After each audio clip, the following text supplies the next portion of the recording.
revealed the shocking truth about low-carb and weight loss, and it will probably change the way you look at your grocery cart. You've been told for years that carbs are bad, or that you must cut all carbs to lose weight, and I'm here to tell you the real story. It's not carbohydrate molecules themselves that are the enemy, it's the modern industrialized forms of carbohydrate that flood our food supply and our lives. That's the shocking truth most ads and clever packaging won't admit. Think about a typical morning commercial. There's the smiling family, the bowl of glossy cereal, the orange juice glass glittering in the sunlight, a toaster pastry with a powdered sugar halo. Or walk down an aisle at the supermarket and you'll see bread in every color, granola bars that promise whole grain, while hiding added sugars, cartons of fruit drinks, packaged pastries. That image is the cultural backdrop shaping our defaults. Convenient, cheap, shelf-stable carbs engineered to taste irresistible. Social expectations don't help either. Birthday cakes, office donuts, and the ritual of coffee with a muffin are everywhere. Try to change that and you'll hear, "What? No carbs?" or "You're being extreme." I've seen people labeled crazy for declining a roll at dinner. It's a real social friction, but the physiology behind why these foods matter is what we need to understand. Before I go further, if you want clear, science-aware nutrition guidance like this, subscribe so you don't miss the next deep dives. All right, now let's look inside your body for a minute and see what those industrialized carbs actually do. Carbohydrates are a flexible energy source. When you eat carbs, your body breaks many of them down into glucose, which shows up in the bloodstream as fuel. The pancreas responds by releasing insulin, a hormone that helps shuttle glucose into cells for immediate use or storage. That system is normal and useful.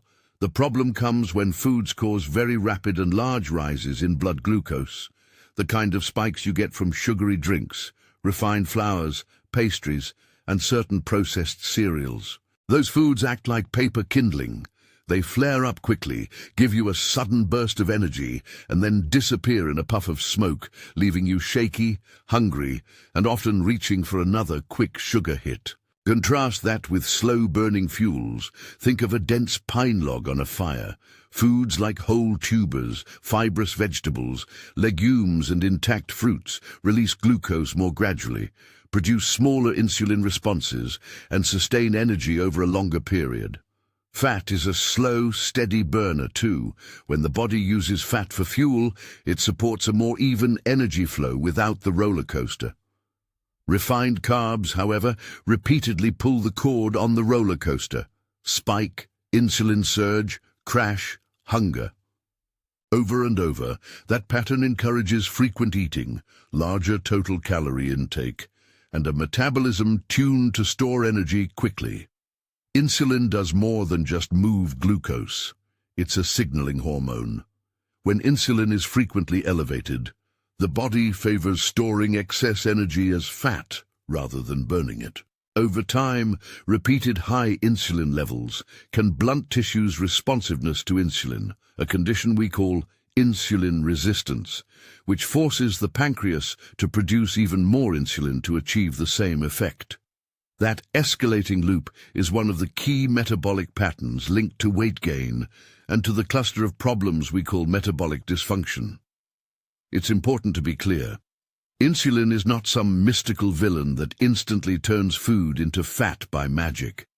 It's one of several hormonal players. But chronic patterns of high insulin, induced by frequent consumption of highly refined carbohydrates, are a major and modifiable contributor to how and where your body stores energy. There's another hormone to mention. Growth hormone, among others, supports fat mobilization and metabolic flexibility. High, frequent insulin spikes can blunt some of these fat-burning hormonal signals. In plain terms, eat in a pattern that constantly raises insulin, and your body will be less efficient at switching into fat-burning mode. That's one reason people on lower refined carb patterns often report easier fat loss and more consistent energy. The hormonal environment becomes friendlier to accessing stored fat. So where does low carb fit into this picture? Low carb isn't one single rigid diet, and it's not a moral crusade. Think of it as a family of approaches that share a key goal. Reduce the intake of industrialized, rapidly digestible carbohydrates so the body experiences fewer insulin spikes and more metabolic steadiness. Within that family, you'll find very low-carb ketogenic approaches, paleo-inspired patterns that cut processed grains and sugars but include tubers, and more moderate low-carb plans that allow a larger portion of whole grains and fruits. What they have in common is an emphasis on whole foods, less sugar and refined flour, and a shift toward fats and proteins that slow digestion and stabilize blood glucose. One practical way to imagine this is to sort carbs into mostly whole and mostly refined. Whole food carbs include vegetables, whole fruits, not juice, sweet potatoes, cassava, pumpkin, and intact grains when tolerated. These come wrapped in fiber, water, and structure that slow down how quickly your body can extract glucose. Refined carbs include sugary beverages, fruit juices, pastries, white bread, and many breakfast cereals, packaged snack cakes, and processed bakery goods. Those are the ones that act like paper kindling in your metabolism. If you reduce the refined items while keeping or even increasing whole food carbs reasonably, you often see a very different energy pattern across the day. A few common experiences people report after reducing refined carbs are worth mentioning. First, hunger tends to settle. Those sharp dips between meals that send you for a vending machine snack often disappear. Second, energy becomes steadier. Instead of a mid-afternoon collapse, you feel sustained. Third, people frequently find weight loss easier, especially fat loss, because the body is in a hormonal state more conducive to burning stored energy. Again, none of this is guaranteed for every single person, but these patterns show up consistently in clinical practice and in the literature as plausible outcomes when refined carbs are curtailed. Let's talk realistic choices at the supermarket. If you want a quick scan of what to stop buying, look for packages where the first ingredient is some form of sugar or refined flour, or products that list a long laundry list of preservatives and additives. Sugary drinks and juices are a primary offender. They deliver glucose quickly without any fiber, so they spike blood sugar and insulin faster than most solid foods. Bakery items, many breakfast cereals, sweetened yogurts, and many snack bars are engineered to be easy to overconsume. On the other hand, reach for whole vegetables, whole fruits instead of juice, tubers like sweet potato or cassava, if they're part of your culture, nuts, seeds, quality protein sources, and minimally processed dairy if you tolerate it. A good rule of thumb: peel less, keep the skins, eat the fiber, favor whole over liquid forms. How strict you need to be with carbs depends on your goals and life. An endurance athlete who trains multiple hours a day may need more carbohydrates to support performance and recovery. Someone whose job is physically demanding will have different needs than someone who sits at a desk most of the day.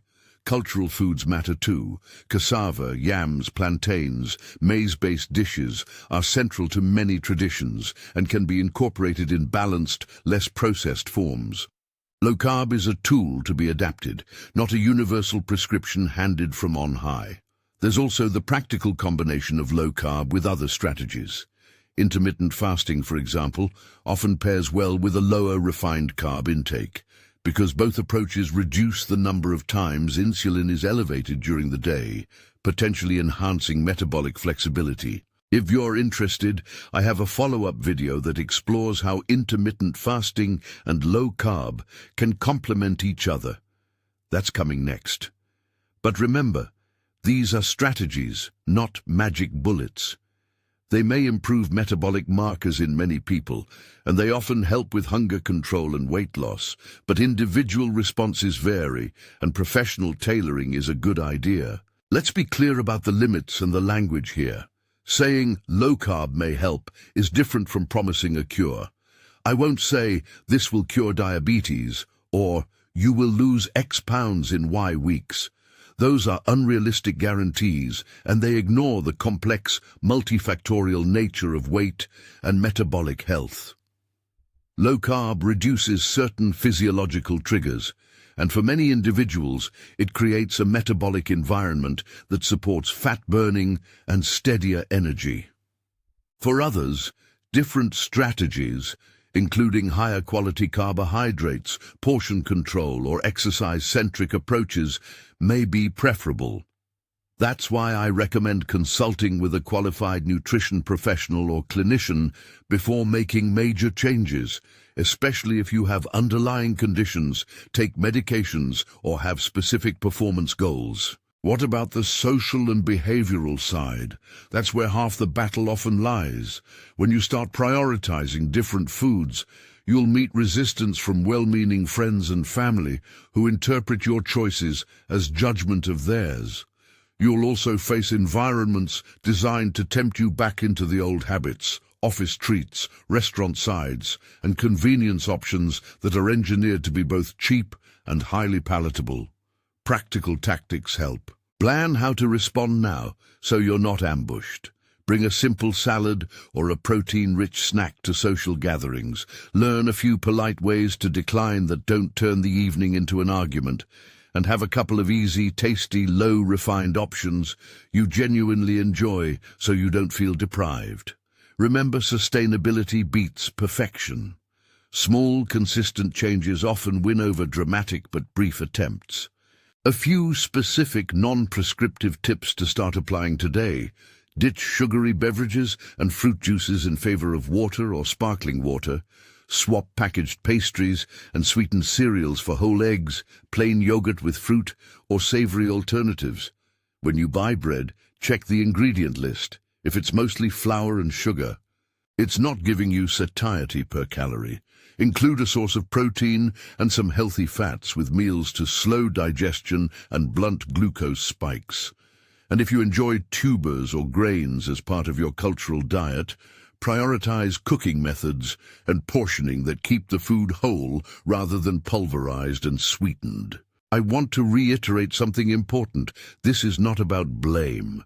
The modern food system is engineered to maximize palatability and shelf life, not metabolic health.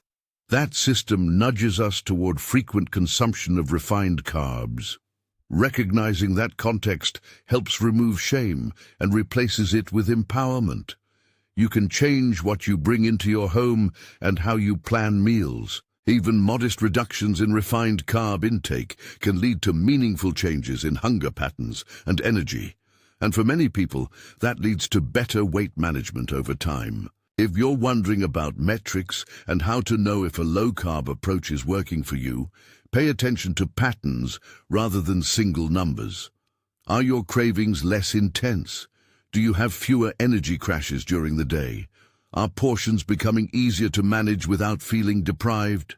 These practical signals often tell you more about whether a change is having the intended effect than a single weigh-in. And medically, if you have metabolic concerns or are on medications that affect blood sugar, coordinate changes with a clinician so dosages and monitoring can be adjusted safely. Let me close by returning to the title promise. The shocking truth is not that carbs are inherently evil, but that the industrialized, refined versions of carbs that dominate our food environment are powerful drivers of insulin spikes and a hormonal state that promotes fat storage and metabolic dysregulation. Low-carb approaches, when framed as flexible, whole food-centered strategies, can reduce those spikes, support steadier energy, and often make weight loss and metabolic improvements easier for many people. It's a tool, not a miracle, and it must be individualized.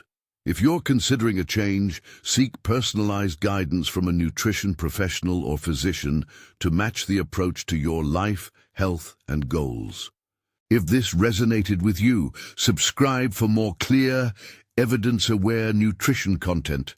Leave a comment below with your experience or questions about low carb, and check out the next video where I dive into how intermittent fasting and low carb can work together.